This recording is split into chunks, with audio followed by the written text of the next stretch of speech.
দেখো বন্ধুরা, কত বড় সমুদ্র বক বেড়াচ্ছে এখানে। সমুদ্র এখানে সাত দেখো সমুদ্র। 7 সমুদ্র সাত 13 নদী সমুদ্র, পার 13 নদী। হচ্ছে। দেখো Hello এখানে কেউ guys, স্নান করতে আসলে এইখানে আসতে পারো। তাকান, এদিকে তাকান। এই যে জল, এই জলটা যে কতটা প্রয়োজনীয় তোমাদের জন্য, আমার খুব ইচ্ছা তোমাদের সবাইকে এই জলটা খাওয়াবো। দেখো এই জলটা খাওয়ালে পিছনে তাকাও। কত সুন্দর গোলাপ ফুল ফুটেছে, ভালো লাগছে না দেখতে। এখানে অনেক আছে, কেউ নিতে চাইলে আসতে পারো। এই যে গোলাপ ফুলের মালিক। পায়খানা দেখো না, যাদের পায়খানা পরিষ্কার হয় না তাদের এই জলটা খাওয়া খুবই প্রয়োজনীয়।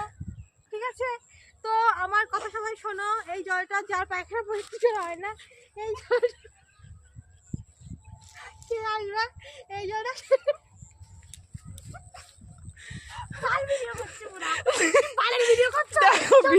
অন্যদিকে ঘুরে এসে আরে না, সমুদ্র দেখাচ্ছি না বন্ধুরা, তো সমুদ্র কাটি দিয়ে এই জলটা বন্ধুরা সমুদ্র দেখো, সমুদ্রের মধ্যে কত আরে সুন্দর। আমার দিকে ক্যামেরা দাও, পোকা খোঁজাতে হবে না, এটা দিয়ে জল খেলেই পোকা পায়খানা পরিষ্কার হয়ে যাবে। তো নোংরামি ভালো হচ্ছে না লোক কি।